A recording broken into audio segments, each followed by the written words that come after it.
What's your view in terms of the Black Lives Matter campaign or action or feeling?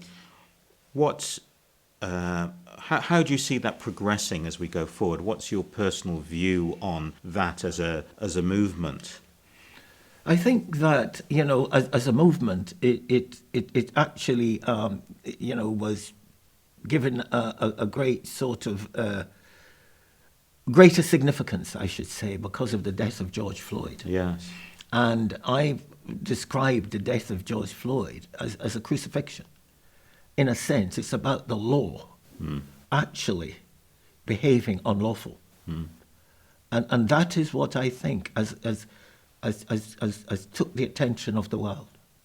It took the attention of the world because somehow everybody says that's not right. And it's because we saw it. Yes. There have been other atrocities all over the world, all over the world. But we saw that, and that, whether we like it or not, the policeman, in his mind and in his behavior, he felt he was doing nothing wrong. And that is what's frightening. And I am saying that his attitude, where did it come from? Where did it come from? And it is the past. And what I've said again is that, we cannot change the past, but we can change the consequences. Yeah. And one of the consequences of the past is racism. Yeah. It is where people have picked up views about other people's superiority and inferiorities. And therefore, what we need to get across to people, that we're aware of that. And this institution, we're one humanity, nothing less. Yeah. We're different but the same. That means we will respect cultural differences, and we're going to educate. And our degree, and our degrees are equivalent, whether you are abroad or in Scotland. Sure. They're exactly the same. They are indeed. There are no differences there. No. And I think single one lines will reassure people. Yeah. Because somehow they also have prejudices and prejudgments. Yes. Because of what they've heard and how people have behaved. Yeah. So somehow Black Lives Matter, to me, is an expression that all lives matter. Yes. And thus Black Lives Matter relate to the treatment of black people and their history of slavery. And what we've got to be very careful of is that some people say, but there were slaves in Scotland, and there were slaves in Arabia, and there were slaves in Africa, and we have slaves down the mines. The point is that the slavery where Black Lives Matter relates to a slavery that was called chattel slavery. And chattel slavery, the definition of a chattel slave was by law. Right. By law. This wasn't a statement. A chattel slave was a black person that had no right to life and was property. And therefore, when this slavery was abolished in 1833-34, that's when it started, and that was called emancipation. And Britain had 800,000 slaves in the Caribbean. 800,000. There were 300,000 in Jamaica. And if you look at the legal document of emancipation in 1833-34, it says at the top, really the slave owners were entitled to compensation. Yeah. Because they were losing their property. Just like you and I have an insurance policy, and you've lost something, you actually get it returned. So the government was taking away their property. And thus they were given 20 million, which is about 20 billion today. So when we talk about that slavery and Black Lives Matter, that's what we're talking about. But we can't change that. No. But we can change the consequences. Yeah. And when I was at this university many years ago, there was a suggestion, that not because of links with slavery, that in fact some relationship could be established with the Caribbean in terms of encouraging people to come to this university. I don't know what happened to the concept, but again, this is something we had thought about Yes. many years ago in terms of saying that this university was open. Yeah. And that if anybody wants to apply, they can apply, and that the university will look at their case. Maybe this is something we need to have a look again at. And I certainly know in the connectivity through the business school there have been connections. Yes, there was into, some into Jamaica. Jamaica. Yeah. That's right. I think that's when it was being muted. Yes. And I think that should probably be looked at.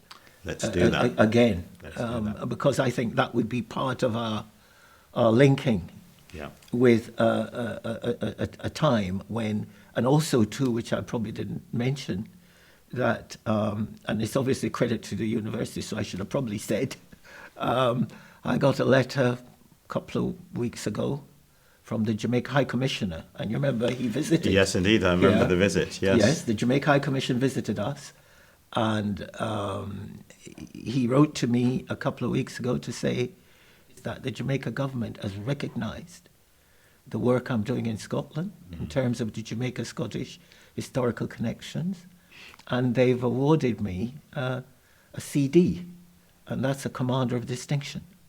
So I've accepted it. Good, it's wonderful, Geoff, and sincere congratulations Thank on you. that as well. We're, as you know, celebrating our bicentenary as a university next year. For 200 years, we've been shaping people who've been shaping society. And for me, it's an opportunity to look back at our history and also to look forward about how we should be continuing to shape society. As we look back, of course, for us, the influence in the name of James Watt is very important in our organisation. And people have been asking me, well, what was James Watt's role in slavery? And as we look back and as we look forward, should we be talking about that more? Now, I think you've had a look into some of this history as well. What's your view of the role of James Watt in history, in particular in his connections to slavery? Well, I think that it is relatively well known that his father was involved in slavery. And I think they came from the Greenock area where his father operated his business. I don't think James Watt himself was directly involved in ownership of slaves. But it's interesting that I think his engine, was very important in industry. It was important in terms of substituting for masses of labour. Yes, it took the sort of human labour demands away to a large extent. That's right. And of course it made industry a lot more efficient and in terms of profitability. So again, that was important. But I think he also, and I'm almost certain of this, that his engines were being used by, one of the slave owners in Jamaica, the Grant family. So therefore, people on the plantations were aware of that technology. But in terms of James Watt's links with the industry, with the brewing industry, that's also very significant. Because I know of a story where he was trying to sell one of his engines to one of the biggest companies at the time, which is still one of the biggest companies in the industry, and that was Guinness. And I think Mr. Guinness actually was questioning Watt of why he should buy one of his engines. Right. So Watt had to convince him of the virtue, because Mr. Guinness says, well, I can employ twice the men. Yeah. Because it was a disruptive technology, and people often don't want to take on disruptive technologies because of the disruption it makes to their economic business model. Absolutely. Yeah. And Mr. Guinness, these guys were the big industries at the time. Yeah. I mean, whether it were Whitbreads or Guinness. And what then had to be quite imaginative. And what he said to Mr. Guinness about his engine was that, Well, if men are damaged, you have to, replace them. But he said, with my engine, all you need to do is to replace a part. You don't have to get rid of the whole engine. And the concept of replacing a part rather than getting rid of a whole was a new concept. And that's what sold it to Guinness. And he also sold many of his engines to the industry.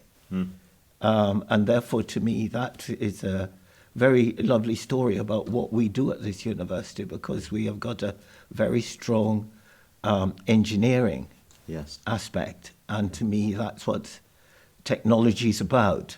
Yeah. And at the beginning of my little book on cereals, I wrote a book called Cereal Science and Technology while I was here. And the strap line is, technology is science that works. I just wondered, thinking back in your career here, you know the culture of Heriot-Watt, or as you kindly say, the Watt, very well, Yes. Because you've experienced it for much of 50 years. How did you find it as an academic here? Did you encounter challenges that were connected to your race? What was it? What did it actually feel like, that journey of progressing your career in the university? I think when I arrived, as I said, I think I was probably the only black student. I can't think of another. Yeah. And I don't think there were any members of staff either. And again, because you're on your own, you don't really think about it. And I'm from London, and I'm also from Jamaica, and Jamaica has a different relationship with race and white people as such. Yes. I came from a very poor area of Kingston, and the only white person I knew was the minister of the church, of my church. And if we were sick, he would bring his car to take us to the hospital, because I knew nobody else with a car. Right. So that's sort of my background. So when I came to London and saw a whole load of white people for the first time, it didn't faze me much, because I didn't have a relationship of prejudice, which then I would bring with me.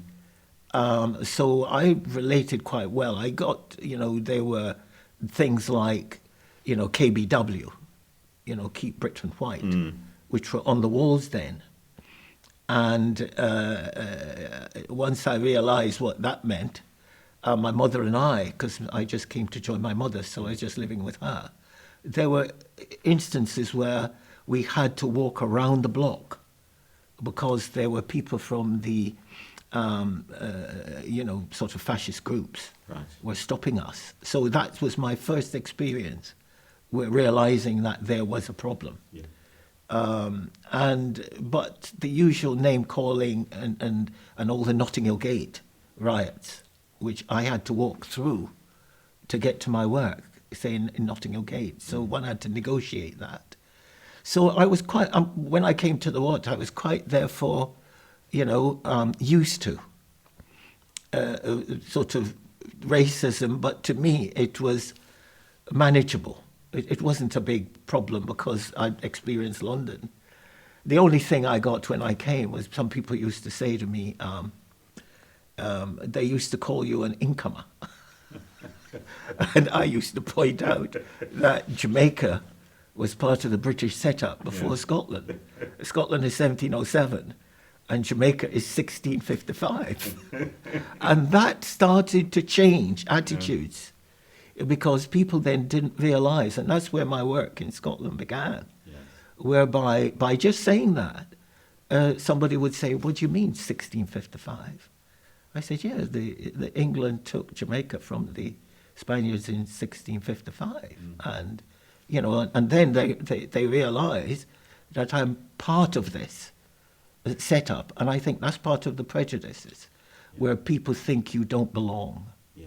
And one of the emphasis I've done with the Scottish Government, the work I've done, and we filmed in this university, in the brewing, where the Scottish Government asked us to make a film on diversity and inclusion and equality.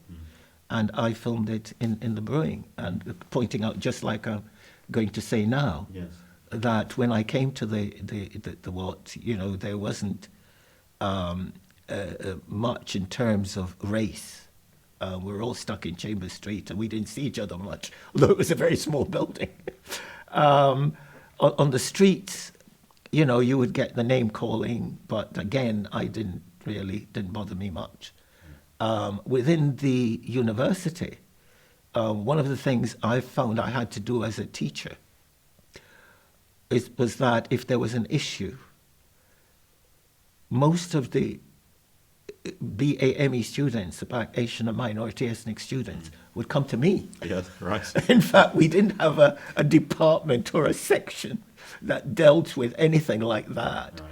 And therefore, I found, whether they were Arab students or Chinese students or Indian students or white students who were from overseas, they somehow You'd have a natural affinity. they knew where my room was. And they would be knocking on the door, and if they had to go to some sort of disciplinary or general points of difficulties.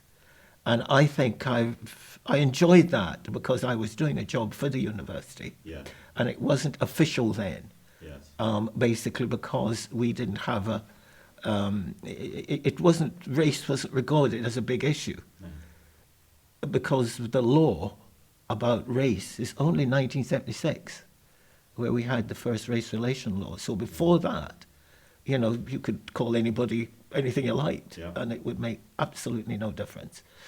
So I've not had any great race issues while I was here. Other people who have difficulty have come to me, and I've sorted it. It's interesting to hear that, and now, because Heriot-Watt in 5 places and 3 sort of continents, as it were, with a great variety of racial backgrounds. And one of the things that I'm very keen to do, particularly as we look forward to our next 200 years, is to be focusing and talking around our diversity and our equality and our inclusion, so that as we move forward, we can, as I believe we are, be frontier in our articulation of these important principles. I just wondered, Geoff, from your experience, and you may know other universities, are there any good examples of behaviours and practices that you feel we should look at or do, or any particular models of this that you think as a university we should take a close look at? Well, the videos I said we did for the government was that the title of it is We Are Scotland. And I think that when people come to this university or are part of it, if they're in, whichever countries. Yeah, Dubai, UAE or Malaysia or right, wherever. Yeah. Where you have these campuses. Yeah. Then the essence of that is, I think you should take the same view that you are Heriot-Watt. Exactly. This is it, in that because people must have a sense of belonging. Yeah. And somehow, if that's the first thing they learn, that to me will give the students that sense of belonging. Yes. I wonder because whether what we recognize, isn't it, is that we're saying we're different but the same, and that sameness is about our humanity. it is. And It's therefore about we're being people. one humanity, nothing less. Yeah. And I think that is your bottom line.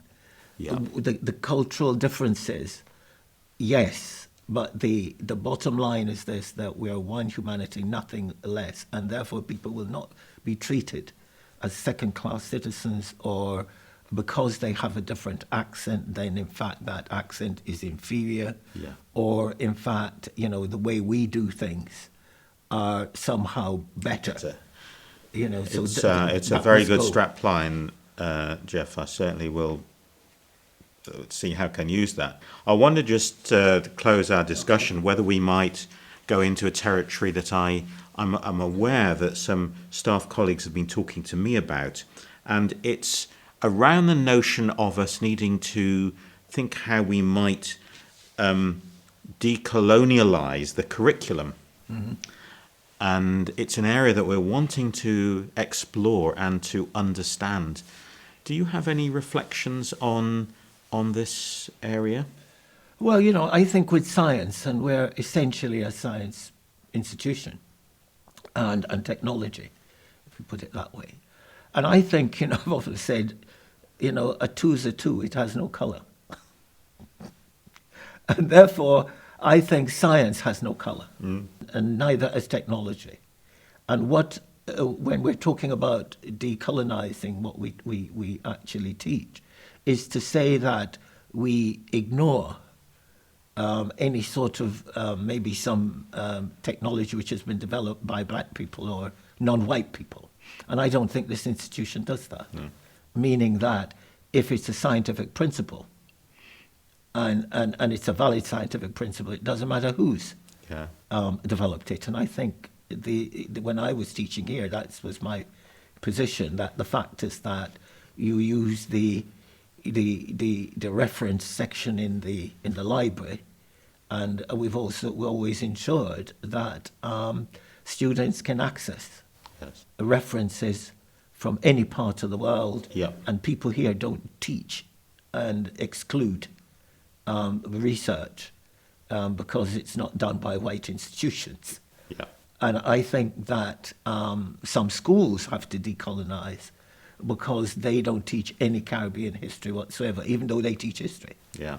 And what I'm saying is that we teach science, and as far as I know, that when I was here, that the science is universal.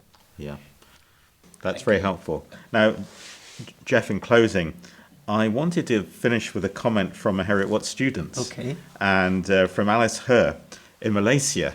And she wrote, and you might have seen this on social media, she said, I've got it here, your actions as a human rights activist through the social media have truly motivated me to fight for human rights as well. You've greatly inspired me, and I would like to say thank you. So that's amazing from one of our students in Malaysia. And Geoff, may I echo my personal appreciation for what you're doing, and your voice and your leadership is massively welcomed across the whole university. So thank you very much for talking with me. And thank you and thank the university for all it's given me, because without it I wouldn't be here talking to you. Thank you. Thank you.